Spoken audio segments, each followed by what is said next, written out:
Presenta El Mostrador en la Clave. La actualidad desde distintos puntos de vista. Un espacio para la discusión bien informada. El Mostrador en la Clave. Con el equipo de El Mostrador. Estamos ya con El Mostrador en la Clave. Santiago Escobar, Mirko Macari, ¿qué tal, muchachos? Buongiorno. Buongiorno, hay harto de qué comentar. Giorno tutti. ¿Tú crees que tanto? Sí, yo creo que tanto, sí. Ahora son los mismos temas, pero hay harto novedoso. Por ejemplo, yo estaba viendo los comentarios a la columna de Carlos Peña. Fíjate que es interesante de repente no mirar la columna, sino que mirar los comentarios. Partir al revés, mirando los comentarios y tratando de intuir a ver qué tipo de tema pudo haber sido el que tocara para ese tipo de justamente de declaraciones totalmente destempladas, digamos. Y en este caso, yo creo que en gran medida está motivado alguno de los comentarios más negativos que recibió Carlos Peña por el título de la amenaza neofascista, el poner la palabra fascista como una cosa presente. Hay cierta gente que le provoca pero urticaria automática. Están dispuestos a aceptarlo como si fuese una cosa del pasado, pero no están dispuestos a aceptarlo como si fuese hoy, porque de alguna manera sienten que están siendo ellas. Somos pinochetistas, pero no de extrema derecha. Pero no de extrema derecha. Claro, no nos digan que somos de extrema derecha. No usen esa palabra fascista con nosotros. Claro. No, notable. Carlos Peña lo hace. Y Carlos Peña lo hace y bueno, lo bombardean, pero brutalmente. Pero también hay gente que lo apoya, sin duda. Pero esto de tener una seguidilla de comentarios donde te basurean, yo creo que capaz que nosotros también nos pase lo mismo, Mirko. ¿A ti no te pasa en redes? Sí, es que yo escribo poco en redes últimamente. Pero Santiago Escobar, que no tiene redes, o por lo menos no lo veo en Twitter, se salva de eso. No, me prohibieron escribir Twitter a mí.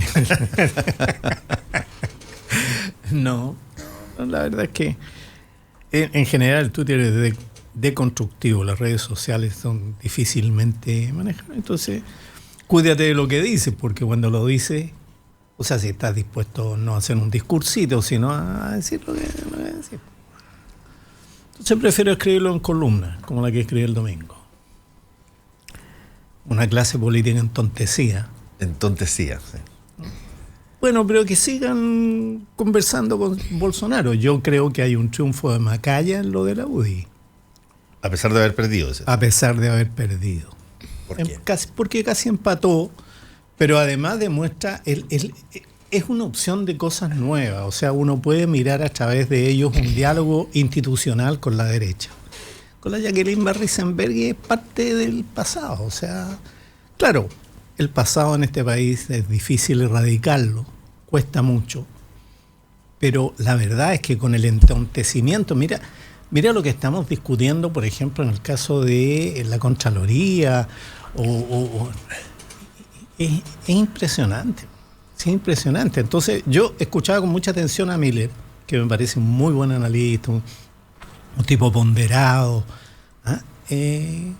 Decir con claridad, me parece que el apoyo a Bolsonaro es un error, que tiene que aprender Chile de Brasil. Yo creo que es fuerte lo que dice. Gonzalo está en el corazón de, yo creo que lo más exitoso que hay por estos días, que es la campaña Lavín, desde la Municipalidad de Las Condes. El proyecto, el diseño político de Mario Bros. De lo que está haciendo Lavín, que claro, va en las antípodas, por cierto, de la derecha que hace más ruido, todo el discurso pinochetista, Bolsonaro, etcétera, y que es la que Lavín entiende, porque se hacía más su historia en política de que el objetivo es sacar el 50+1% de los votos, así se ganan las elecciones. Los otros discursos son de nicho, difícilmente declarándote pinochetista lograr el 50+1 de los votos. O sea, lo que vas a lograr puedes tener un éxito relativo en hegemonizar un sector, pero la campaña del terror contra eso debería ser muy eficaz. Y las elecciones en la UDI son interesantes porque están reconfigurando el mapa del sector. Y un proceso que viene de antes del gobierno de Piñera, que empieza en este nuevo ciclo que comienza con los estudiantes del 2011, que es el de la fragmentación en la política. El cambio del sistema solo viene a galvanizar eso, el cambio del sistema electoral. Solo lo galvaniza. Pero tú ves un proceso de fragmentación que se expresa sobre todo en la ausencia de líderes en los partidos. Una cosa es quien ocupa el cargo de la directiva, el control burocrático, y otra es quien es líder. Y los liderazgos en los partidos indiscutidos son los que están disueltos. Lo vamos a hablar después con Gonzalo Cordero, que es de la UDI, pero yo creo que Macaya, el problema de Macaya es que Macaya podía ser cualquiera, porque se trataba de encontrar un nombre de los que estaban contra Jacqueline Van Rysselberghe. Y no estaban contra Jacqueline Van Rysselberghe por razones políticas de fondo, por diferencias fundamentales en torno a definiciones, por cuestión de piel, cuestión de estilo, te lo decía Miller también. Jacqueline Van Rysselberghe deja muertos en el camino, dentro del partido, pasa máquina. Eso es muy inédito en la UDI. Yo escribí hoy día mi podcast en el diario, es que no escribí,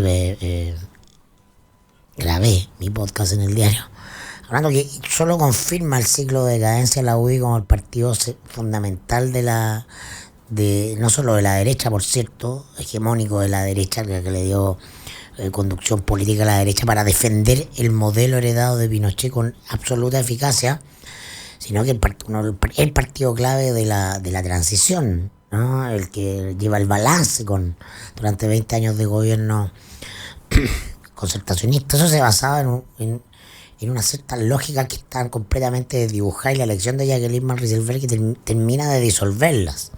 Eso se basaba en una férrea unidad interna, y esa unidad interna en buena parte tenía que ver con un estilo de partido de amigos. Las disputas por el poder entre grupos eran propias de otro tipo de partido. Entonces pierde ese sello, naturalmente pierde ese sello cuando además deja de ser un partido atractivo para nuevas generaciones, porque los hijos de la UDI van a Evópolis, no por una cuestión, un eto generacional. Te lo decía el otro día Hernán Larraín Mate, la gente de esa edad estaba en ir a la primaria para votar por Kast o por Beatriz Sánchez. Era otro clivaje, está en el clivaje renovación, no en el clivaje izquierda-derecha. No sé, la derecha transita agigantadamente a una balcanización de la misma manera en que lo hizo la izquierda a partir del proceso de la nueva mayoría. Hay dos grandes bloques en la izquierda, no podríamos decir que esto se mide por cantidad de diputados o senadores. Si tú lo ves en las encuestas, los líderes de ese mundo mejor evaluados son los tres primeros del Frente Amplio: Beatriz Sánchez, Giorgio Jackson, Gabriel Boric, ¿no? El competidor natural del Partido Socialista por sus votos no es la UDI, es el Frente Amplio. Entonces eso tiene que ver con este nuevo escenario, que este nuevo ciclo, que tú puedes refrendarlo además en un contexto global de fin del centrismo liberal, de los dos grandes bloques que se disputan un centro en torno al consenso económico neoliberal.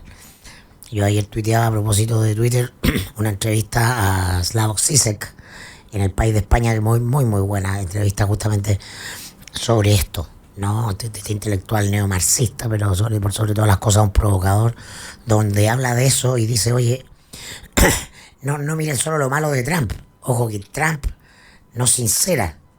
Nosotros nos viene a decir que se cierra un ciclo también. Él es primo de la señora Trump, Slavoj Žižek. ¿Ah, sí? Bueno, Pero ella no es ucraniana. Lo bueno. Entiendo. Melania. Una parte de la familia es... Vamos a averiguarlo. Oye, sí, yo entiendo eso que tú estás diciendo, Mirko, pero hay ciertas cosas que pasan. Yo por eso dediqué la editorial a la frase de Camila Flores, que normalmente no la menciono mucho, pero porque creo que ese es un desafío que ella lanza no como tentación personal. Dices, yo soy pinochetista y le pido a los demás, a las mujeres de mi coalición y mi partido, que salgan a no ser tibias, no ser amarillas, qué sé yo, no ser. Ese es un desafío porque hay una pulsión al interior de los partidos de derecha de tener que defender con lo políticamente correcto algo en lo que creen. Y en algún momento dado esa cuestión estalla, y cuando tú ves que todo el mundo, o buena parte del mundo, empiezan a salir estos nuevos liderazgos democráticos, porque han ganado en urna, que son de ultraderecha o que piden más mano dura, más orden impuesto violentamente, ellos dicen, ay, pero ¿por qué me tengo que yo quedar aquí así por razones de la convivencia política nacional, como no aplaudiendo eso? Como no diciendo lo que quiero para mi país, que es el desafío que plantea. Salgan y digan lo que dicen en privado, díganlo públicamente. Bueno, parte del comportamiento cultural de la política en Chile es no decir en público lo que se dice en privado. Ese es un comportamiento cultural de la política chilena, no de la derecha solamente, sino que de izquierda, centro y derecha. Por eso se persignan, pero en privado no se persignan precisamente, ¿no? O llegan a acuerdos, en fin, qué sé yo, pero en público, como decían los mexicanos, aquí lo digo y aquí lo desmiento. Lo desmiento de mí. Mira, yo de verdad creo que, yo estoy de acuerdo con el análisis que hacen Mirko, pero yo creo que eso es el resultado de una cosa inevitable. Si hay proceso, esto fluye, y de alguna manera Pinochet, Van Riesenberg y todo el escenario tiene una solución biológica, se van muriendo, se van envejeciendo, y entonces las cosas no cambian. Eso hemos aprendido, que las cosas no cambian violentamente, pero sí significativamente. Y en política las cosas empiezan a cambiar significativamente porque hay un agotamiento del ciclo institucional del país. O sea, ya no funciona la CONARA, ya no funciona el regional. Vamos, ¿en cuántas regiones? Nos vamos acercando a las 25 provincias tradicionales y a la división del país. Pero con una diferencia, vamos a tener gobernadores provinciales dentro de poco. Y esos gobernadores van a tener una legitimidad diferente y se va a rearmar el mapa de poder político del país de una manera fáctica. Y quienes tienen más vitalidad para recorrer el imaginario teórico sobre qué va a ser ese regionalismo es la gente joven, es la gente que puede además ponerle los Charp, los Macaya, los Belolio, que en el caso específico de ir de centro, desde la izquierda a la derecha. Y entonces yo creo de verdad, ¿no es cierto?, que la crisis institucional que está viviendo el país es una crisis de agotamiento de una cosa que ya a fortiori trata de contener los elementos de cambio. Nadie está por el cambio permanente, pero tampoco se puede negar, ¿no es cierto?, a eso, y haciéndolo desde las trincheras de la defensa cultural de valores, por ejemplo. O sea, lo que divide al país siguen siendo los valores. Mentira. O sea, la economía necesita de acuerdos sobre leyes, ¿no es cierto? Necesita plataformas diplomáticas que les permitan le permitan desarrollarse, y entonces la presencia de Frei, por ejemplo, en el aparato de representación internacional del gobierno de Sebastián Piñera, ¿qué aporta? Un expresidente, un título, un timbre, porque no aporta una gota de... Bueno, está claro que no es Kissinger. Está más que claro que no es Kissinger, ni Bush padre, ni no sé. Está bien, pero ok. Entonces lo que te digo es lo siguiente. Por eso para mí lo de Macaya es un triunfo. O sea, porque el baluarte, el castillo donde se ha refugiado el pasado, es exactamente la UDI. En el Partido Socialista y en eso ya barrieron con Lago de Barrero, lo recordaba, ¿no es cierto?, Miller. Ahora, en el caso específico de Pinochet, ¿quién se declara pinochetista? Si el tipo nos robó la mitad del país.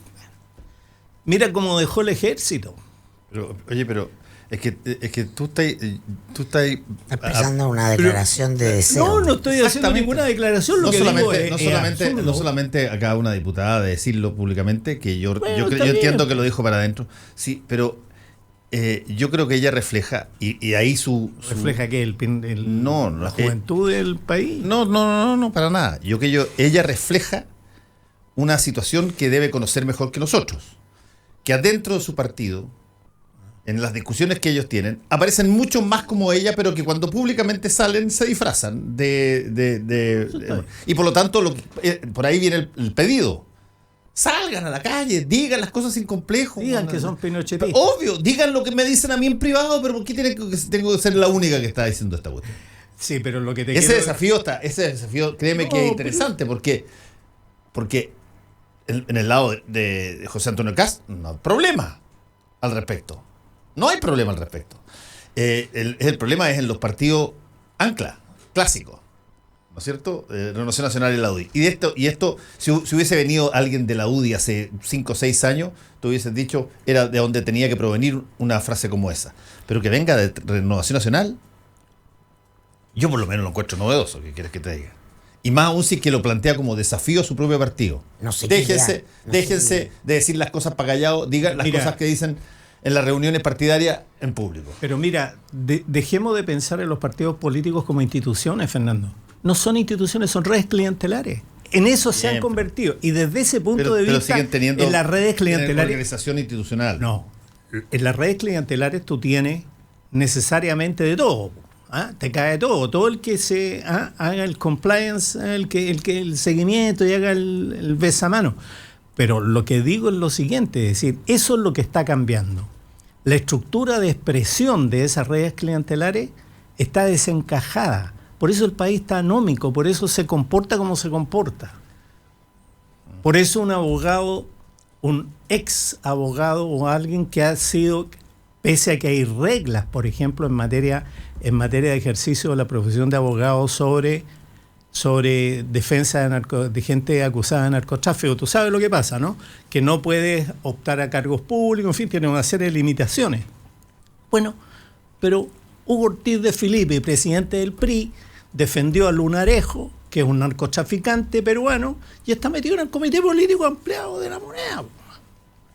Ese es el entontecimiento y esa es la anomia que está viviendo el país. ¿Ya? Y frente a eso, las declaraciones de la Camila Flores o el triunfo de la Jan Risenberg son absolutamente sin peso, porque si tú te das cuenta, estamos hoy día con crisis de todo el sistema institucional y político en niveles de inteligencia de seguridad del Estado. Y esos son los problemas importantes. Todo otro, sí, está bien. No, yo ayer también tuiteaba, porque, o sea, que yo también vi la escandalera, todo el mundo me escribió, una colega, me dijo, estoy preocupada por el avance de la extrema derecha, pero sí, vivimos en la extrema derecha, o sea, vivimos bajo la Constitución de Pinochet, y tenemos el régimen previsional que dejó Pinochet, tenemos el sistema de salud que instauró Pinochet, la educación de Pinochet, sigamos con la lista, ¿ah? Y al mundo de la derecha, eso le parece que ese es el gran logro chileno, y en eso descansa el éxito relativo de Chile en la región. Y el resto del país, todos nos levantamos y nos acostamos con eso, sin saber nada de política. Todos los chilenos imponen mensualmente en una AFP. Las AFP tienen las ganancias que tienen y las viejitas jubilan con 150 lucas, ¿no? Y es parte de lo que está normalizado, naturalizado. ¿Qué terrible va a pasar si gana Kast? ¿Qué más va a privatizar? Va a decir, oye, ahora vamos a instaurar un sistema de AFP como Chile, ya está. ¿Qué más va a pasar? O sea, no voy a poner una constitución autoritaria, que haga que la política sea ineficaz para modificar la realidad, y que el poder económico se expanda como el gran, pues ya estamos en eso. Ponelo con Bachelet, ponelo con Lago, ponelo con quien quiera, ya está. Ya hizo su... Entonces, ¿cuál es el miedo de que alguien diga soy pinochetista? Somos todos pinochetistas. Todos aceptamos el modelo de Pinochet, vivimos en la cotidianeidad. Lo que pasa es que como estamos en la telepolítica permanente, vivimos de la imagen discursiva. Yo sé que la discusión... Que todo se trata de que hay cosas que no se pueden decir. El sistema era eficaz porque vivimos en eso, pero no decimos que es eso. Es decir, el desfase entre lo que es y lo que decimos que es. Pero la verdad es que no hay desajuste alguno entre el pinochetismo y el país mayor. No, en lo medular no ha sido nada cambiado. Mucha gente dice que quiere cambiar, no quiero decir cuánta, pero evidente en todas las encuestas, oye, es malo el sistema de AFP, que no, nos queremos otro sistema. ¿Y cuál es la eficacia para cambiar eso? ¿Quién está haciendo algo porque cambie eso? El sistema político, por cierto, no lo va a hacer. Ni en 4, ni en 8, ni en 10 años más. Porque es imposible que lo haga, esto no lo digo yo, lo explica muy bien Fernando Atria. La política está desprovista de su capacidad de cambio de algo. Entonces ya estamos. Ya estamos, entonces que alguien diga, oye, ahora somos todos pinochetistas, claro, y hoy me da miedo, qué susto lo que viene, va a ganar la extrema derecha. ¿Y qué va a hacer la extrema derecha si gana? ¿Qué va a ser lo tan terrible? A ver, que ya no esté.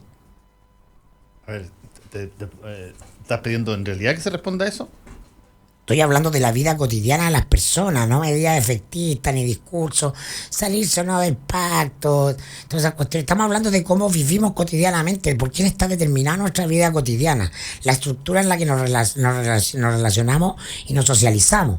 Y por eso remarco, es decir, ¿tú crees que por qué el Tribunal Constitucional se transforma en tercera cámara?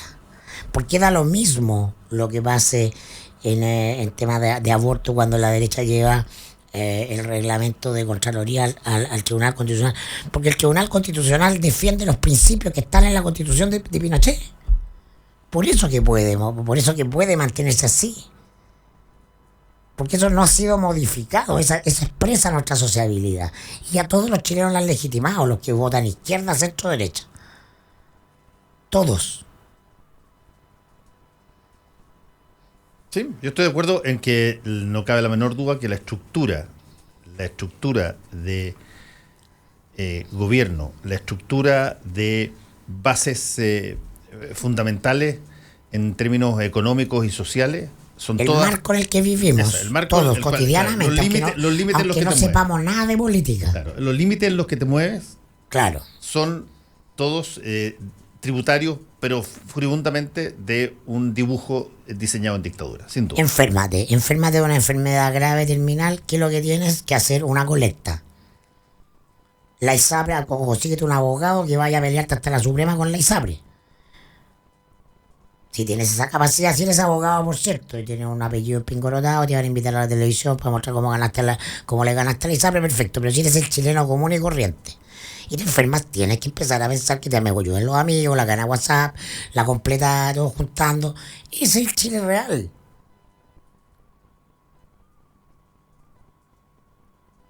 Y ese es el sistema, pues. Esta gente no opina de política, se preocupa de los animales, de las mascotas, del fútbol. 65%, no sé cuánto decía la CEP, no sé si era 63 o 67 de los chilenos no se identifican ni con el centro ni con la izquierda en política. Sí. Mira, todos viven bajo la Constitución de Pinochet, en el sistema. No digo que ese sistema sea perverso, que todo sea malo, que sea en el que vivimos. Tiene luces y sombras, pero ya vivimos ahí, estamos habitando eso. Es el acuario en el que estamos todos los peces respirando. Yo creo que hay oportunidad de... o sea, si realmente se empoderan los jóvenes tanto en la derecha como en el centro y en la izquierda, hay oportunidad de que se dialogue o se converse de una manera diferente, más franca, como tú dices, respecto de lo de Camila Flores, ¿no es cierto? Pero, y además que se develen las cortapisas que hay, que son levantadas fundamentalmente por el aparato cultural que dominan los más viejos, ¿me entendí? O sea, esta cosa de que los jóvenes desafían a los coroneles. Yo la verdad es que vi la elección de la UDI como un elemento de... yo te diría una enseñanza primero de ponderación, porque les falló todo esto de que somos los mejores, los más tecnológicos, etcétera. Y en segundo lugar, porque pone un empate entre el núcleo duro de lo que era la dictadura y los jóvenes, o la emergencia de gente mucho más racional, la mitad o más de la cual está en Evópoli, se fueron de la UDI o no militaron nunca en la UDI. Cuando se creó Evópoli, que se escindió de la UDI, pueden perfectamente encontrar una voz diferente. Y esa es una oportunidad para este sistema, que tiene que empezar a pensar cómo va a discutir nueva constitución, porque todo el mundo se le ocurrió, porque a la gente no le importa, ¿no? Pues eso le tiene que importar a la élite política. La élite política es la que hace la ingeniería del ejercicio del poder. Y eso es lo que no se está haciendo. ¿Por qué? Porque están la Juan Rieselberg o Mario Bros, Lavini, en fin, este tipo de cosas que son del pasado. El país ya no está para ser gobernado así. No está. Quintero se acaba de ir ¿a dónde? A la ONU. Se van a seguir movilizando como región o como territorio o como zona de sacrificio externamente. Vamos a volver a las presentaciones internacionales. Sí, Andrew McKinnon aquí decía: mientras el Mostrador publica noticias sobre exposición de situación Quintero Puchuncaví ante la ONU, el Mercurio publica otra diciendo que crece el interés de los turistas extranjeros. Esos son los enfoques. Esos son los enfoques. O sea, vamos a mirar cómo se muere la gente o cómo termina. A lo mejor descubrimos alguno que tiene un tercer ojo. Pero si lo estamos viendo hace 30 años. Claro, y lo estamos viendo hace 30 años, exactamente. No. ¿Por qué ha proliferado el negocio de agua? Porque tú abrís la llave en La Reina, tú abrís la llave del agua potable para tomar a las 12 de la noche, y seguramente es el momento que han clorado, que han prendido para el consumo el día siguiente, y te dan vómitos. Entonces hay que salir a comprar agüita purificada y en fin. Nada ya está sin contaminación. El territorio, nadie ha hecho un reportaje, el Mercurio, ni nadie, ni el Mostrador, ni nadie ha hecho un reportaje a los vertederos de este país. El último creo que es uno de la Contraloría General, que es una auditoría técnica a la situación de los vertederos en el país. Y te digo que es espantoso. Sabemos lo que está pasando. Lo que pasa es que nos gusta más hablar de, como dice Mirko, de que pasan muchas cosas, no sé. No de la vida. Vamos a hacer una pequeña pausa y volvemos.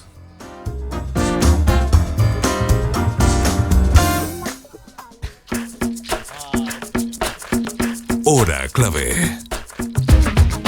Son las 8:59 minutos. 92.9. Somos como tú. Somos la clave.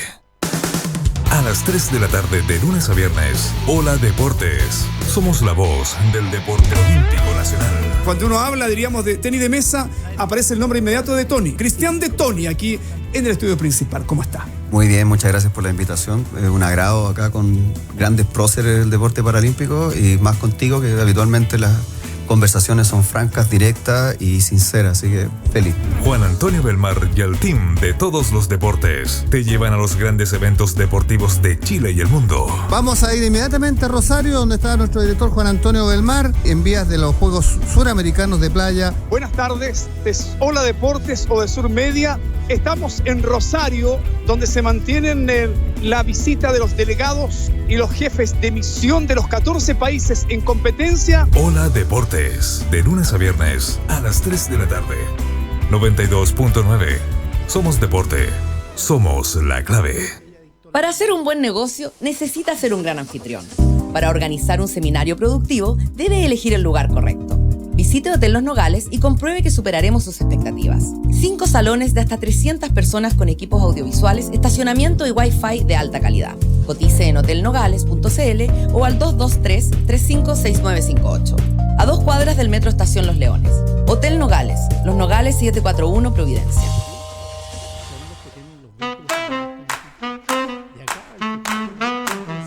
Los que sabemos de café, conocemos el secreto. Hace más de 75 años que en Cabrales buscamos en las plantaciones los mejores granos para darte el mejor café como a vos te gusta. Tostado por manos expertas, de exquisito aroma y sabor y en todas las variedades. Cabrales es ideal para disfrutar en todo momento y lugar. Cabrales significa buen café. Encuéntranos en los mejores hoteles, restaurantes, cafeterías y supermercados del país. Pedí una demostración en cabrales.cl y descubrí por qué somos el café número 1 de la Argentina. Cabrales, dedicados al café.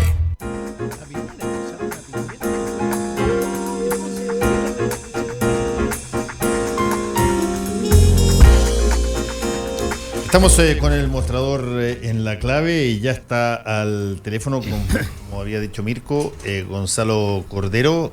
Gonzalo, ¿cómo estás? Hola Fernando, buenos días. Hola Mirko. ¿Qué tal, Gonzalo? Hola, Gonzalo. Bueno, queremos conocer tu palabra respecto de lo que pasó ayer en la UDI. A ver, bueno, una elección en la que participó bastante gente, más allá de lo que uno pudiera haber esperado respecto de lo que fue la participación en la elección pasada o en general en las elecciones de partidos políticos. Yo interpreto esto como que fue una elección en que habían dos alternativas bastante contrapuestas, bastante distintas, que convocaron gente a votar, y finalmente con un resultado complicado en el sentido de que fue muy estrecho, digamos, 52-48, vale decir, se definió por algo cercano a los 480, 500 votos, digamos, y por lo tanto deja un desafío político importante al interior de la UDI, particularmente para la nueva directiva. Oye, Gonzalo, yo leo acá la derrota política del ministro del Interior, porque Macaya era el candidato del ministro y por lo tanto de la moneda, aunque obviamente eso no puede trascender, y el mundo del poder lo va a leer como una debilidad de Chadwick y del otro coronel, ¿no? Que cambia de pingo, que es Coloma, que se va de la directiva ya en Jacqueline Van Rysselberghe y apoya al candidato contrario. Es una pérdida del peso de los coroneles y es una refiguración del mapa interno histórico tradicional de poder de la UDI, también por una suerte de liderazgos locales mucho más campechanos, menos políticos en el sentido más sofisticado de la palabra, más de campaña, ¿o no? A ver, mira, hay una parte de tu pregunta que es inevitable compartir, digamos. Piensa tú que la senadora Van Rysselberghe enfrentó esta elección sin el apoyo de ninguno de los expresidentes. No hubo ningún expresidente del partido que la apoyara. Estaban todos los que manifestaron opinión estaban con Javier Macaya, y finalmente los últimos 4 días dio una señal bien clara incluso Jovino Noboa. Entonces, desde ese punto de vista, efectivamente hay algo ahí en un cambio de liderazgo, en un cambio, si tú quieres, de control o de influencia de los dirigentes tradicionales, que hablan también, a mi juicio, del perfilamiento de un proyecto que, si bien apelaba a la historia, a la tradición de la UDI, a recuperar principios fundacionales, tenía esta suerte de contradicción en que la inmensa mayoría de los dirigentes tradicionales y antiguos del partido no lo apoyaban. Yo interpreto esto como que hay efectivamente una conexión de la senadora Van Rysselberghe con las bases en un cierto discurso, digamos, de dureza, en un cierto discurso que apunta más como a competir con el electorado al que está convocando José Antonio Kast. Sí, y finalmente una rebelión contra las élites también, que es un fenómeno global y que se puede repetir fractalmente en partidos. Sí, puede ser, puede que haya algo así también. Ahora, en los análisis no hay que perder de vista que las cosas no son, en este sentido, no son binarias, no son blanco y negro. O sea, hay una derrota, pero es una derrota 52-48. Entonces, tal vez, si incluso hubiera sido, no sé si es mejor, pero habría hecho más fácil el desafío de la conducción futura si el resultado hubiera sido como fue la elección pasada, 62-38. Es el 52-48 el que marca que siguen habiendo dos grupos de influencia muy importantes en la UDI, casi empatados, y creo que ahí está el desafío hacia adelante. Gonzalo, hubo una discusión bastante amplia, incluso con mucha pregunta a algunos partidarios de la UDI que son diputados, sobre cuál sería la posición que ellos tomarían en caso que se repitiera la victoria de Jacqueline Van Rysselberghe, me estoy refiriendo básicamente a Jaime Velorio y un grupo más. ¿Tú sientes de que esto pueda generar o gatillar algún tipo de salida de esos parlamentarios, o el hecho de ser tan cercana, tan estrecha la elección genera la expectativa de poder ganar por dentro? Mira, juega en los dos sentidos. Yo, en principio, pienso que nadie, porque tiene una elección, se debe ir. ¿Ah? Porque si uno participa, es porque se está sometiendo a la posibilidad de ganar, pero también al riesgo de perder. Ahora, en lo que viene hacia adelante, en cómo se administra el partido, cómo se toman las decisiones, si hay una voluntad de integración, si el discurso de unidad se lleva a la práctica, no habría razón que nadie abandonara el partido. Pero por otro lado, si eso no es así, el 48% también juega como un incentivo a irse, porque significa que representa algo importante, significa que representa que tiene base, y por lo tanto la tentación, creo yo, de si no te sientes acogido, si no te sientes parte de un proyecto común, de levantar la propia, tu juicio se fortalece con el 48%. Gonzalo, pero más que de números, esto trata de personas, de subjetividades. Hay un elemento de personalidad y ahí es donde yo tiendo a ver que la mayor posibilidad de éxodo tiene que ver con el estilo avasallador de Jacqueline Van Rieselberghe. Es decir, no es precisamente una persona que esté dispuesta o entienda la política como negociar con el adversario, como a ver, yo tengo un peso tanto, pero tú tienes otro peso relativo y entonces vamos a repartirnos de acuerdo. No es su estilo, no está en su ADN. Bueno, pero también las personas, yo creo que hay que darles entre comillas el beneficio de la duda, y en cierto modo se le plantea ahora un desafío político distinto como el que nunca se había tenido antes. O sea, yo creo que ella y su directiva es evidente que van a sentir el peso de la responsabilidad de no conducir a la UDI a un quiebre, ¿te fijas? O sea, o al menos de conducirla de una cierta manera, de que si se llega a producir un quiebre, no sea un quiebre razonable, no sea un quiebre justificado. Entonces, desde ese punto de vista, a mí me parece que la senadora Van Rieselberghe está como ese viejo libro de Stefan Zweig, en un momento estelar. ¿Ah? Creo que si ella conduce esto bien, va a dar una prueba política mayor, como nos ha dado probablemente en toda su carrera. Pero si no lo conduce bien, también se puede ver enfrentada a su peor escenario. Gonzalo, una pregunta. Disculpe, Fernando, sí. Gonzalo, una pregunta. La verdad es que esto, yo he leído positivamente el resultado para Macaya y para lo que representa su postulación, su candidatura. Pero resulta en un empate que puede ser muy complicado respecto de la relación entre el sistema de relaciones políticas de la UDI con el gobierno. En primer lugar, porque el gobierno de alguna manera, y en el oficialismo eso es patente siempre, cualquiera sea el signo político, el Estado y el gobierno ponen una interlocución muy importante. Y luego hay un curso político hacia adelante que tiene que radicarse territorialmente. Va a estar las elecciones de gobernadores, etcétera, y entonces este empate puede resultar catastrófico en las relaciones con el gobierno para resolver quién en definitiva es la mayoría dentro del partido. ¿Te parece que sea esa una situación preocupante o no?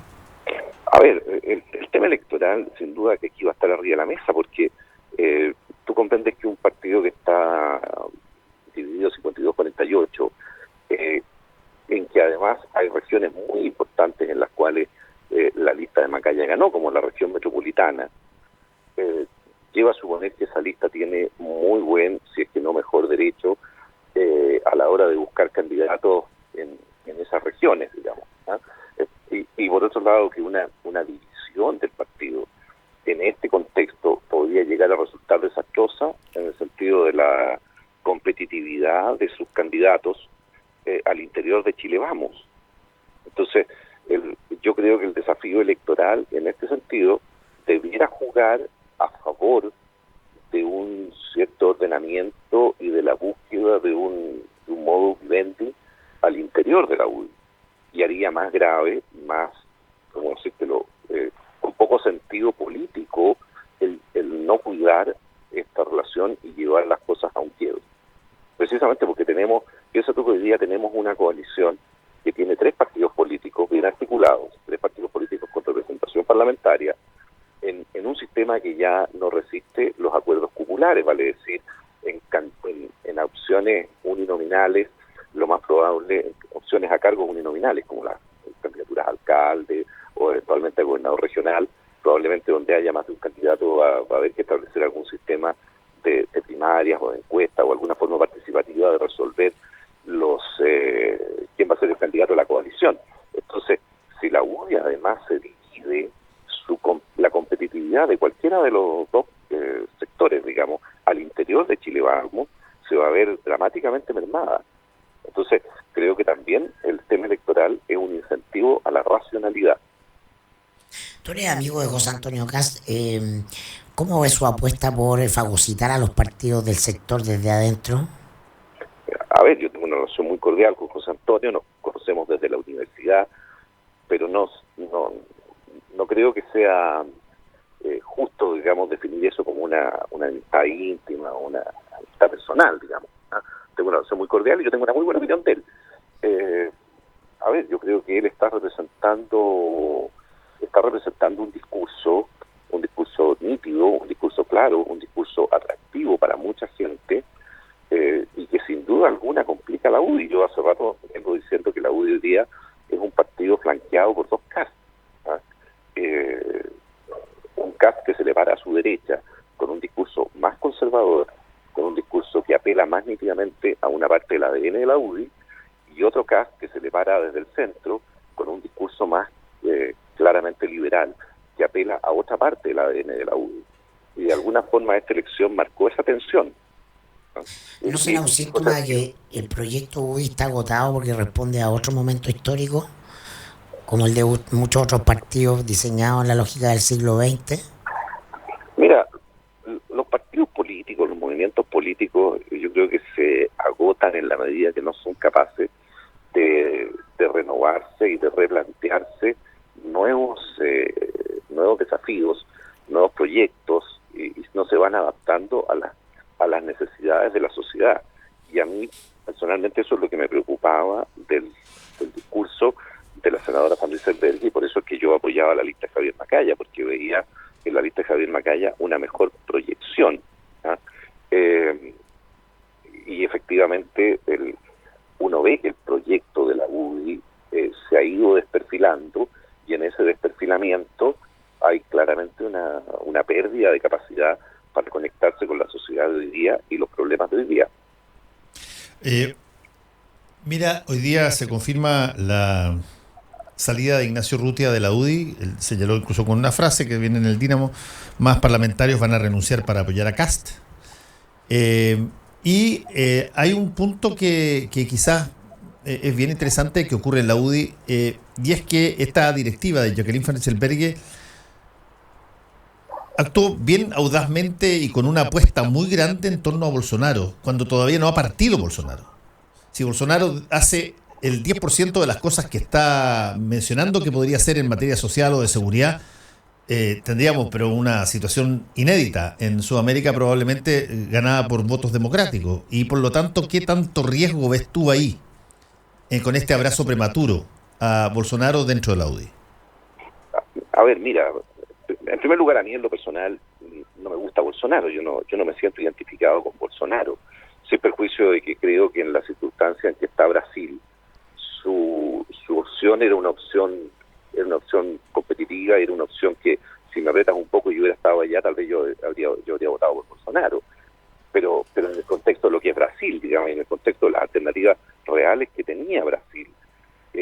Ahora, yo efectivamente creo que el haber levantado a Bolsonaro como una figura antes de su elección tiene un contenido simbólico del que yo discrepo, la verdad. Yo no me siento interpretado por Bolsonaro ni por las ideas ni las posiciones, muchas de las ideas y posiciones de Bolsonaro respecto de la sociedad chilena.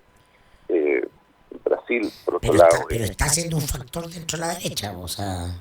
efectivamente, porque cuando tú lo colocas, como te digo, el contenido... La política se hace en una dimensión muy importante sobre la base de símbolos.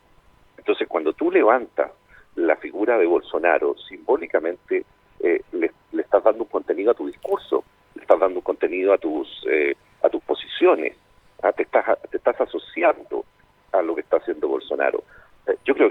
Bolsonaro, en estricto rigor, lo que encarna es una forma de gobierno militar.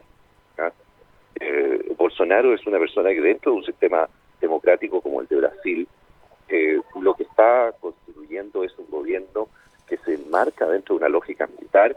Él compite como un militar, todos hemos visto videos en redes sociales donde está hablándole a militares en el servicio activo, en los cuarteles, en fin. Yo creo que eso respecto de Chile es muy malo. Chile es un país hoy día con un nivel de desarrollo que tiene que aspirar al primer mundo. Es un país que tiene que mirar a un Estado democrático de derecho normal, como tiene Francia, como tiene Inglaterra, como tiene, en fin, los países desarrollados. Yo creo que nosotros tenemos que mirar a eso. Y nosotros fuimos un país en el contexto latinoamericano que vivió la realidad latinoamericana en el siglo XX. Pero yo aspiro a que nosotros ya hayamos superado definitivamente esa etapa.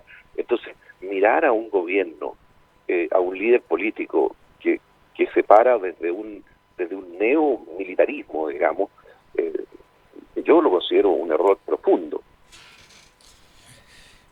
Gonzalo, estamos conversando con Gonzalo Cordero. Yo te pregunté por lo de Urrutia, que además él hoy día sale publicado bastante texto sobre él. Dice: soy el primer diputado en renunciar, pero no voy a ser el último. ¿Tú sientes de que Urrutia refleja una situación en la que podrían estar varios más? Parece extraño si ganó Jacqueline van Rysselberghe, quizás si hubiese ganado Macaya. Claro, lo que pasa es que yo creo que como las dos posiciones eran bastante contrastantes, bastante distintas. Piensen ustedes que la mayoría de los senadores estaba en la posición de Jacqueline van Rysselberghe, la mayoría de los diputados estaba en la posición de Javier Macaya. Entonces hay ahí una división, y efectivamente, como dice el diputado Urrutia, yo creo que hay una cantidad importante, no sé si importante, yo creo que hay una cantidad de parlamentarios que están mirando cómo evoluciona el partido, cómo se maneja la nueva directiva. Yo creo que algunos efectivamente miran a José Antonio Kast como un proyecto que les atrae, y otros miran hacia algo, no voy a decir a Evópolis, pero miran hacia algo distinto a lo de Kast y distinto a lo que podría encarnar la directiva actual, la nueva directiva, digamos, dentro de la centro derecha. Yo creo que efectivamente hoy día el que se está en el aire, de que hay más gente que se podría ir, y eso, como decíamos al comienzo de esta conversación, es uno de los grandes desafíos de la nueva directiva. Gonzalo Cordero, muchas gracias por haber estado con nosotros aquí en Combinación Clave. Que te vaya muy bien. No, encantado. Muchas gracias a ustedes. Chao, Gonzalo. Chao. Bueno, se va a discutir bastante sobre esto en la semana porque todavía no se ven las consecuencias de la elección. No se ven, no. No se ven las consecuencias. Lento. Salvo que Ignacio Urrutia, que entiendo está apoyando a la Jacqueline van Rysselberghe. Pero era una decisión tomada de antes. Sí, una decisión que estaba tomada desde que lo pasaron, incluso desde que lo pasaron al tribunal. No, yo déjame repetir porque se va a instalar con mucha fuerza, igual se va a instalar porque uno no es nadie. Pero leer que esto tiene que ver con el eje pinochetismo versus liberales no pinochetistas en la OE es un craso error. Es decir, una de las adversarias más radicales de Jacqueline van Rysselberghe es la diputada María José Hoffman, ¿no? Que apoya o que simpatiza con José Antonio Kast, estuvo en el lanzamiento de su movimiento, ¿no? Entonces esto no tiene que ver con cuestiones de políticas de fondo, y eso es lo que lo hace más interesante, y por eso yo hablo de la decadencia sin retorno de la UDI respecto de lo que fue y de dónde radicaba su fortaleza. Esto tiene que ver con cuestión de piel y estilo, y la UDI se caracterizó permanentemente por un estilo de solución de conflictos de manera muy política, en el mejor sentido de la palabra, de conversar, de escuchar, es decir, efectivamente de construir un cuerpo, con sentido de cuerpo, y eso es lo que ahí radicaba parte de la mística. Entonces se resolvían los problemas y para afuera salían como una unidad muy en el estilo de lo que fue históricamente el PC. Ahí radicaba.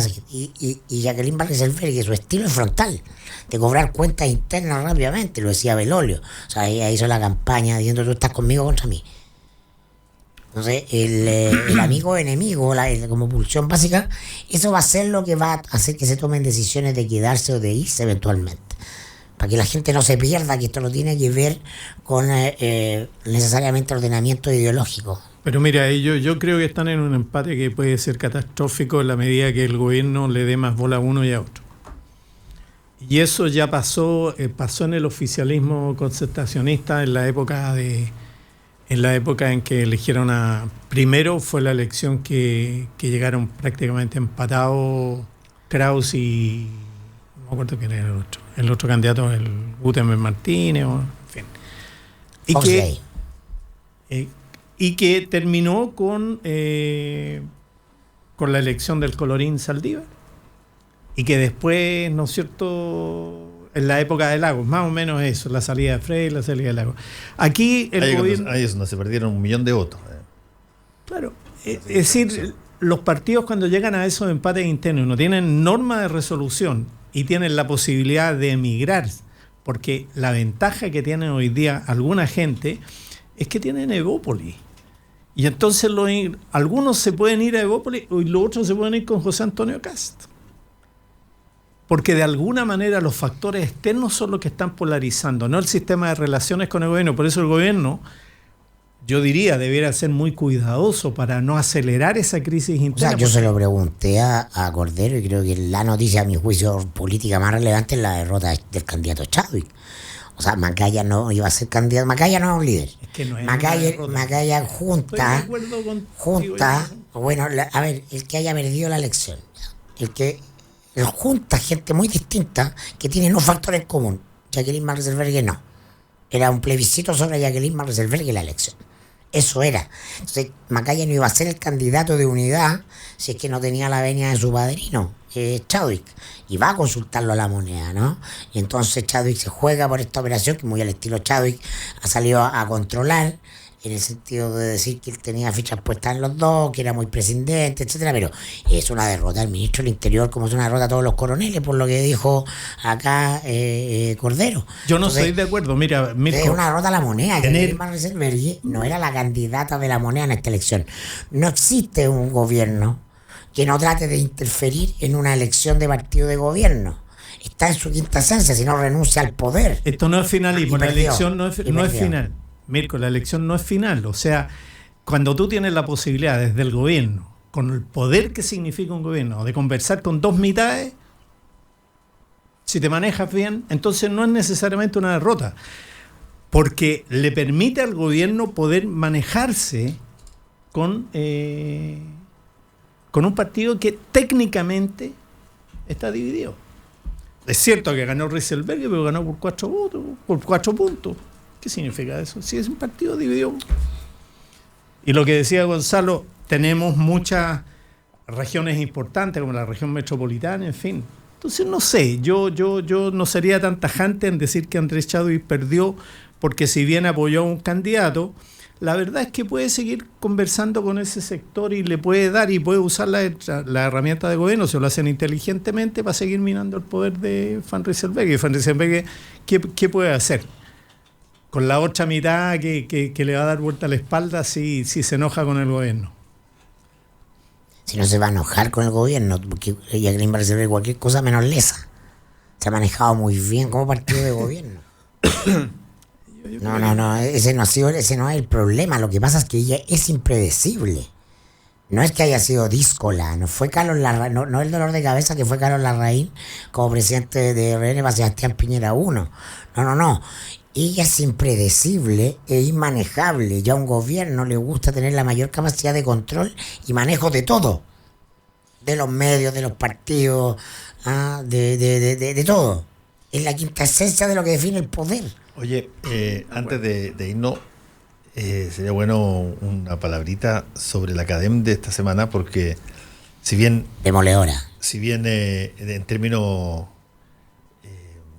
estrictos, se recompuso la agenda desde el punto de vista de colocar un tema distinto al de Catrillanca y de lo que pasaba en Carabineros y en el Ejército, el resultado es muy malo, digamos. No despierta las aprobaciones. Pese a que el gobierno logra sacar después de un mes el caso Catrillanca de la agenda, pese a que instalan en el lugar 1 de la agenda la disputa migratoria en la que un 58% apoya a la política del gobierno, pese a eso, ¿no? El presidente sigue cayendo y cae a 36 puntos de aprobación.